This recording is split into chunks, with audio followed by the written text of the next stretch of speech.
Здраво и добродојдовте во уште едно видео, каде што ова видео ќе збориме за ензимска активација.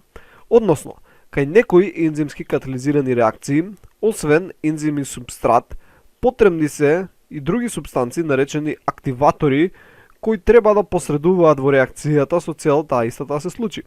И тие активатори посредуваат врз ензимот, односно го активираат. Така, значи, активатори.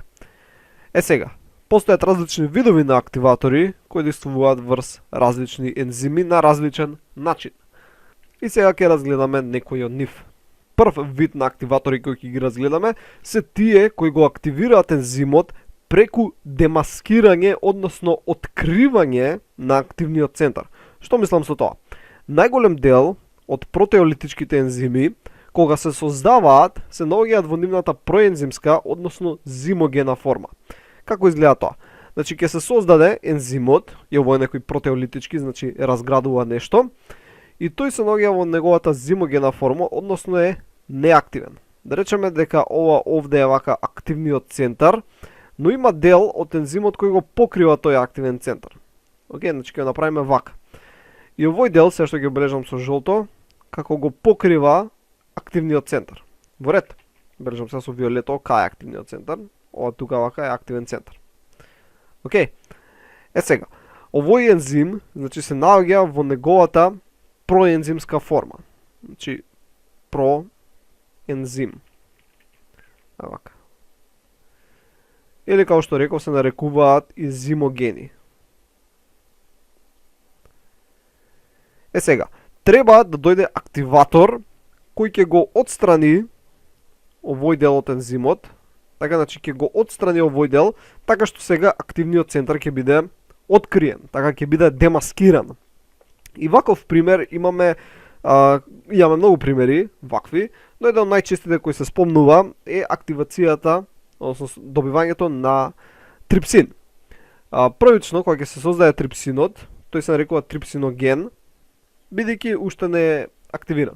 И сега трипсиногенот ќе биде излачен во дуоденумот. Ева, ќе бележиме некако со жолта боја.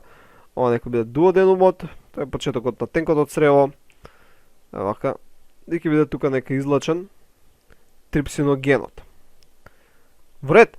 Сега, тој не е активен, но може да биде демаскиран неговиот активен центар од посредство на веќе активиран трипсиноген, односно од трипсин, или пак од цревна ендопептидаза. Значи, овдека вака ако бележам, нека биде ова трипсиноген, така кој што го има затворено активниот центар, и тој активен центар, како што реков, може да биде ослободен од страна на трипсин, или пак од страна на цревна ендопептидаза. Нека биде повторно со портокалова боја. Значи, ендопептидаза. И они кои ќе делуваат од овој трипсиноген, отстрануваат делче, овој хексапептин, значи ова е делче од 6 аминокиселини, го отстрануваат така што сега се добива активен трипсиноген, односно се добива трипсин. Значи, самиот трипсин може да го активира неактивниот трипсин, кој се рекол всушност трипсиноген. И сега имаме трипсин,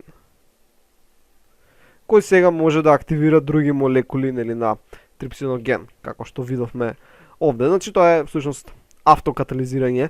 И ова всушност е многу често во организмот, имаме огромен број на вакви примери. Значи, не мора да биде само со ензими, има и со различни протеини кои немаат активна форма, се додека не бидат на некој си начин отстранен, не е дел од нив од страна на ензим.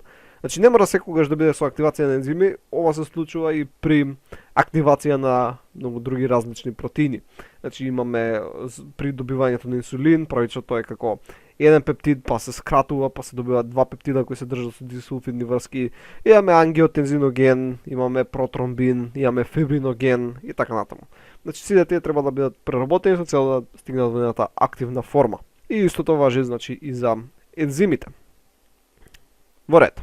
Друг вид на активатори се всушност нешто што го спомнавме во претходното видео, односно нешто како реактиватори. односно они активираат ензими преку деинхибиција.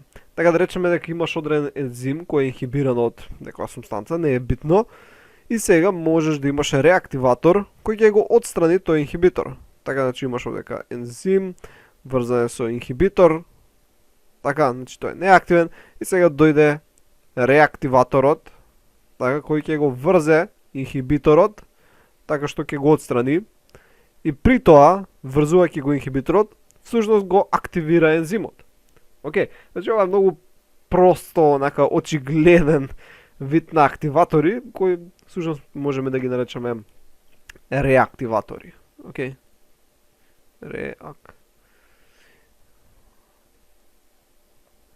Трет вид на активатори на ензими се всушност кофакторите и главно, нели, металните иони.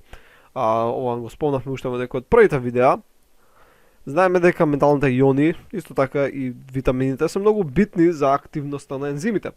Епа, најголем дел од металните иони, главно катионите, учествуваат во активација на голем број ензими. Значи тука спаѓаат натриум, калиум, рубидиум, цезиум, магнезиум, калциум, цинк, калај, хром, бакар, манган, железо, кобалт, никел, алуминиум, амониум и така натаму. Но, не сите овие се активатори за најразлични ензими. Например, имаш одреден ензим, да речеме, имаш ензим 1, имаш ензим 2, така имаш ензим 3.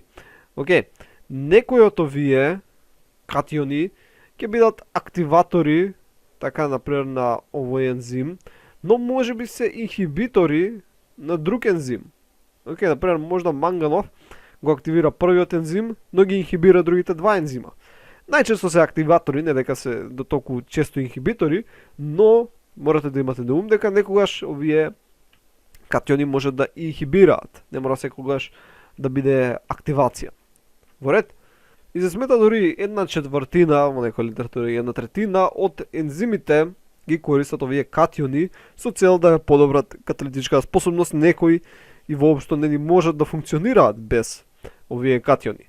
И тоа се случува дали преку различни интеракции во кои катионот помага, или пак катионот помага за да се стабилизира структурата на ензимот, што исто така помага. Сега, во зависност колку силно се држат катионот и ензимот и колку е потребен, се делат на две групи, значи металоактивирачки ензими и металоензими. Вред? Значи се делат на металоактивирачки и металоензими. И при тоа, металоактивирачките послабо всушност го држат металниот ион, што може многу полесно се отстрани, додека металоензимите подсврсто. Сега, интересно е дека овој метален ион, заедно со супстратот и ензимот, може да се организираат на различен начин, така што можеме да имаме 4 различни начини тоа како се организирани. Може, ево ќе пречиме 4 точки, и сега ќе ги нацртам, ќе биде многу појасно.